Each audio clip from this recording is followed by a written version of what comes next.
Good morning, students. Today we are going to start with the new lesson of civics, and the name of the lesson is judiciary. Students, in the previous chapter, you people have studied about the three organs of the government.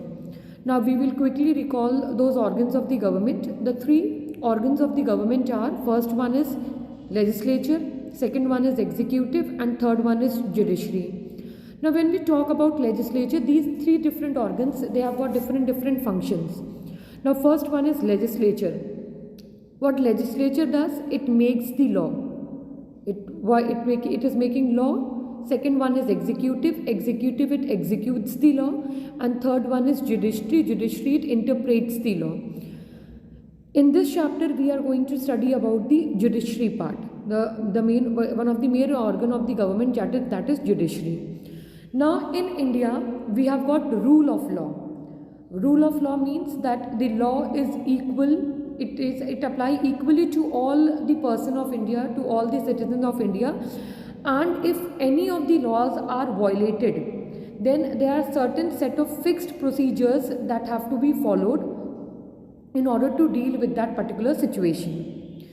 Now, in order to enforce these laws, we have got judicial system in our country. And that judicial system, it consists of the mechanism of court. It is working through the mechanism of court, and the citizens, we as citizens, we can approach the court if any of our fundamental rights are violated. Now when I am talking about the fundamental rights, as you know, there are 6 fundamental rights: right to equality, right to freedom, right against exploitation, right to freedom of religion, cultural and educational right, right to constitutional remedies. So if any of your fundamental rights have been violated, so in that situation and circumstances you can approach to court. Now in India, because we are a democratic country, in India judiciary, it plays a very important role in the functioning of democracy. Now what is judiciary? It is the system of court. It is the system of court. Now the next thing is that what is the role of judiciary? Now you see, in the introduction of the chapter, it has been given about that what is judiciary, what are the different organs of the government, and how these different organs of the government, they are functioning. And now the next thing that we are going to discuss is that what is judiciary, what is the role of judiciary. Now when we talk about judiciary, it is the system of court that is existing in our country. And the first function of judiciary, there are 3 functions of judiciary. The first one is to dispute resolution.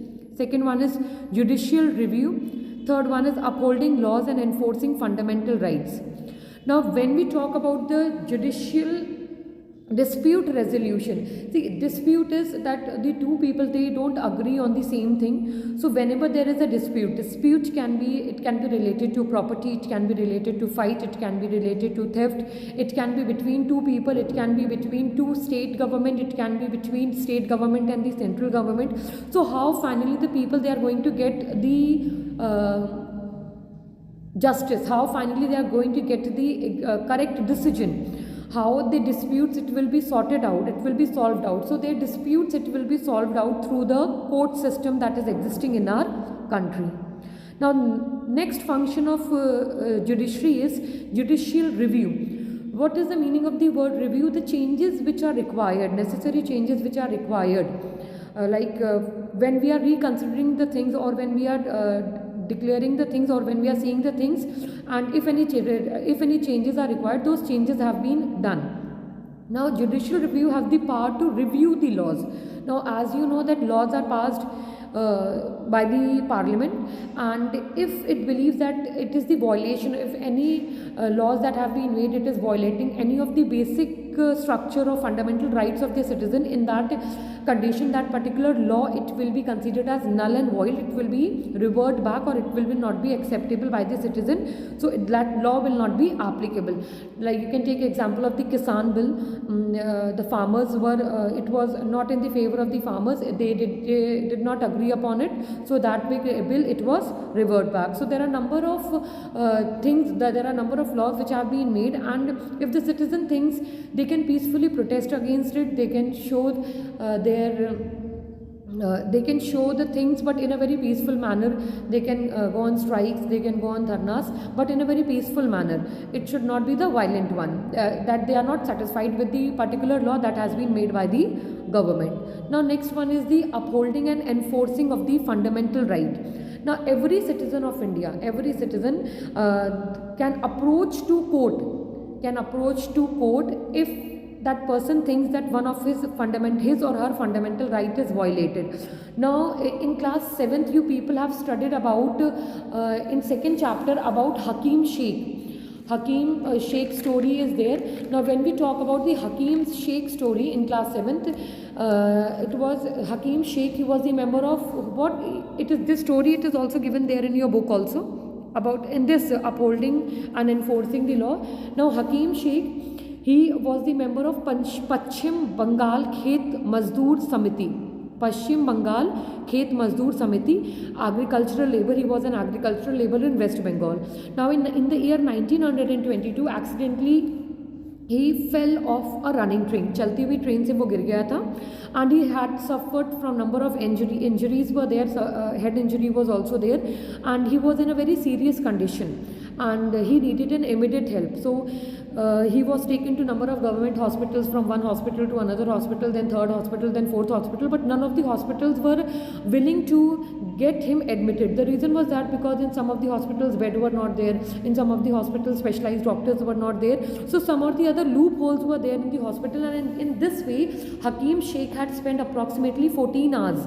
And after in those 14 hours his condition was very critical because he had got number of head injuries were there.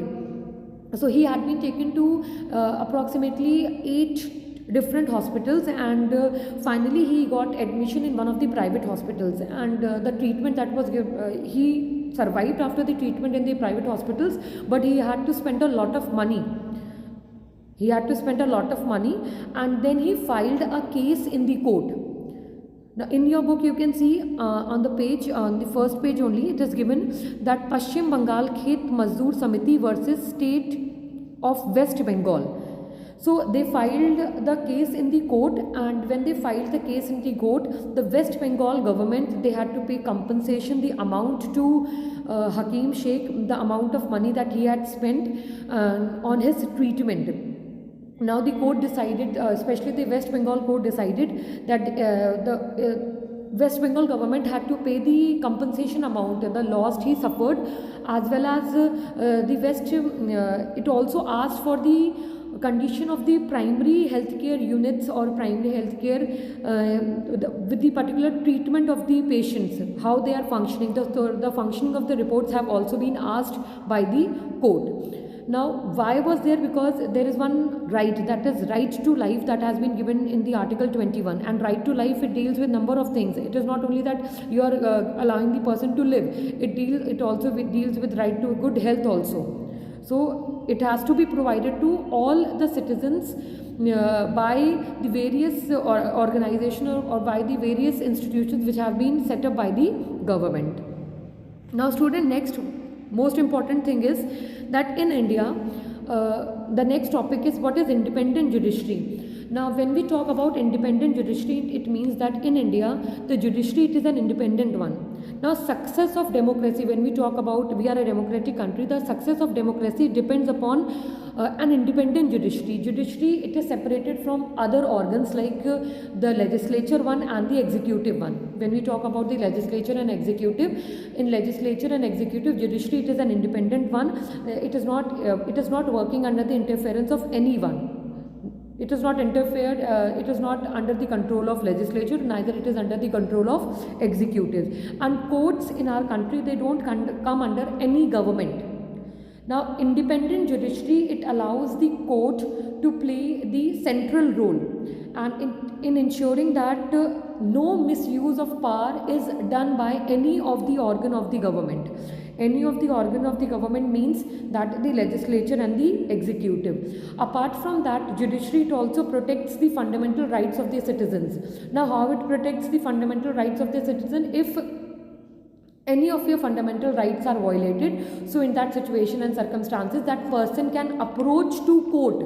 You can directly approach to court if you think that any of your fundamental rights they have been violated. Now in this paragraph only, you can see there is a story given about in this paragraph only it has been told about the separation of power, and because of the separation of power, the judiciary enjoys the number of considerable independences. Now what are those? The first one is that the appointment of the judges, once the judges are appointed over there, those judges are not dismissed, they are not removed, they can only be removed by the impeachment process. It is a special resolution of the parliament on the background of misconduct, or you can say on the background of misbehavior. Now it was about the independent judiciary. Now next one is the structure of court in our country. Now when we talk about the structure of court in our country, you can see this pyramid has been given. At the lowest level we have got the subordinate courts. Now in middle there is high court, and at the top we have got the Supreme Court. The Supreme Court is the apex court. Apex court, we have got only one Supreme Court in our country, that is only one. Now we will move on from the base. The first one is the subordinate court. You know, subordinate court, they have been known by different names in different districts in different areas, like trial court, court of the district judge, additional session judge, chief judicial magistrate, metropolitan magistrate, then civil judge. So these are the different names of the subordinate courts. Now high court, we have got high courts in the states, different states, but few of the states they share the common high court. Like the total number of high courts that we have got 25 high courts. And when we talk about those 25 high courts, there are 28 states in our country. So those 25 high courts in the state of Punjab and Haryana, they share a common high court, that is at Chandigarh. And when we talk about the northeastern state, in that Assam, Nagaland, Mizoram, Arunachal Pradesh, they share the common high court at Guwahati. So the total number of high courts in our country are 25. And these high court, like when we talk about some of the high court, they have got benches also. Like the High Court of Uttar Pradesh is at Allahabad. The new name of Allahabad is Prayagraj, and its bench is in Lucknow. Now the apex court is the Supreme Court. It is the only one court. Supreme Court, it is there in Delhi. Now the next thing is that in India, the court system, it is an integrated one. When we talk about the integrated one, it means that if the person is not satisfied with the decision of the lower court, then they can appeal in the high court, and if they are not satisfied with the judgment of high court, they can appeal in the Supreme Court. So that is known as the appellate system. And one of the story, it has been given there in your book about Lakshman Kumar versus Delhi state government. It is given there in your book, in this part. Now one more thing, the high courts, they were first established in the presidencies of Calcutta, Madras and Bombay, and the year was 1862. Now you can see there is a story of Lakshman Kumar versus Delhi administration. So what happens is, in the year 1980, Lakshman Kumar, he got married to 20 years old, and the name of the girl was Sudha Goyal. Now they lived in the flat in Delhi, and along with the Lakshman's family. In Lakshman's family, Lakshman's mother was there, and the name of Lakshman's mother was Shakuntala, and Lakshman's brother's name was Subhash Chandra. Now what happened is that on 2nd December 1980, Sudha, she died in the hospital. And what was the cause of her death? The cause of her death was the burn. Now her family, Sudha's family, they had filed the case in the court, and they filed the case on Lakshman Kumar and his family members. Now when this case, it was heard in the trial court, because when the cases they are heard in the trial court, then the evidences were also taken into consideration, the witnesses were also taken into consideration. So in those witnesses, the neighbors were there. So what the neighbor said, that when they entered Lakshman Kumar's house on 1st of December, they saw that Sudha's sari, it was totally burning, and The flames were coming out of that sari, and they had wrapped the Sudha in a gunny bag, and so that in the gunny bag and the blanket, so that they can save Sudha's life. Now when they were wrapping Sudha in the gunny bag, then Sudha told her neighbors that Shakuntala, Lakshman's mother, she had poured the kerosene oil, and her husband, what he had done, he had lit the fire, and because of which her condition was like this. Now the members of the Sudha's family and the neighbors stated this entire statement in the court also, and the decision that has been given, why they had done that, because Sudha has also told that they were asking for more and more dowry. And in dowry, what they were asking for in dowry, they were asking for more cash, scooter and a fridge. And when they were demanding for these items, they were demanding for these items during when Lakshman and Sudha will have their first child, will welcome their first child. Now when this particular case, it was heard in the court, in the trial court, all the three people, Lakshman, Subhash Chandra and Shakuntala Devi, they were sentenced to death. The trial court said that they will be sentenced to death. It is a criminal offence. Now the Lakshman Kumar's family, they were not satisfied with the decisions which were given in the court, so they appealed in the November 1983. They appealed in the High Court. Now against because they did not agree with the verdict of the trial court. Now in High Court, after hearing the argument of the lawyers, and they must have done some or the other changes in the witnesses and evidences also. So in the High Court, it has been proved that it was an accidental fire. It was not caused by the kerosene oil, and Sudha, she had died accidentally due to an accidental fire. It was caused by the kerosene oil. And finally, the High Court had acquitted Lakshman Kumar, Shakuntala Devi and Subhash Chandra. Acquitted means to release. They were not punished over there. Now at the same time, the women group and the organizations which were working, when they heard about this case, they protested against it, and they appealed in the court. They had appealed in the Supreme Court. Now when in the year 1985, the Supreme Court heard this case, then Lakshman Kumar and the other two family members, now after hearing to the argument of the lawyers, and after hearing all the evidences and witnesses, after seeing all the evidences and witnesses, everything, then what Supreme Court decision had given, the Supreme Court said that Lakshman Kumar and his mother Shakuntala, they were found guilty, they were punished, and there were no evidences against Subhash Chandra, so he was acquitted over from there. So the Supreme Court had decided to send the accused person to prison for they were given life imprisonment. So you can see by this story that if you are not satisfied with the decision of the lower court, you can appeal in the High Court. You can appeal in various high courts.